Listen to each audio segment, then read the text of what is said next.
Meron na akong list ng mga nag-comment na har sa mga video nila, Mama. Next step natin, i-stock ang accounts nila. I-check natin kung saan sila nakatira. Or i-reverse search natin ang image ng mga profile pictures nila. O gaya nito, yung profile picture, anime, tapos lock profile. Duda na ako dito. Eh, ito namang isa, tinan mo. Taga-Vietnam pero Indian yung profile pic.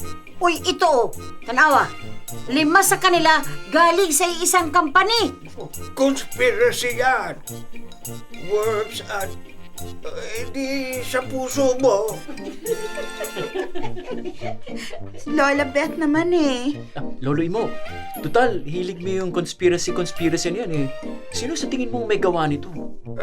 Una, pinaghihinalaan ko si Chairwoman. Pero kahit galit siya nung una, hindi naman tinuloy yung protesta. Kaya baka hindi siya. Alam mo kung sino mga yan?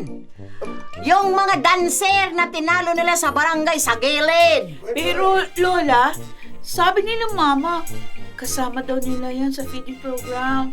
At nagpapasalamat pa sa kanila sa tulong. Sa bagay. Alam mo kung anong gawin natin? Para makilala talaga ang mga yan. Ano po? Ouija board! Spirit of the glass! Magparamdam ka, Spirit of the glass! Teka, anong kaguluhan to? Wala. Chillax lang kami dito, dong. Walang multo! May rally ba? Busy lahat ha? Anong meron at full force kayo? Mama, tita, meet your army. Or angels.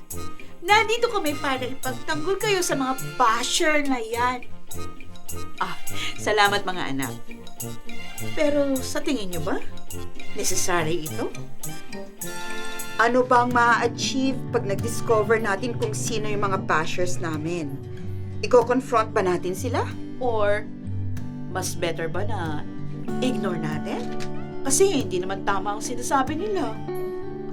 Kailangan naman may magbigay ng panig nyo. Hindi pwedeng laging defeated ang tama. I agree. Dapat marinig yung side natin. But, naniniwala ako na, in the end, makikita naman ng tao ang totoo. Look, may mga bagong comment doon sa nagsabing nagpapasikat lang kayo sa feeding program. Isa ang pamilya ko sa nagbenepisyo sa feeding program sa barangay sa gilid. Alam mo pa, ibig sabihin ng mainit na sabaw sa taong nawalan ng bahay.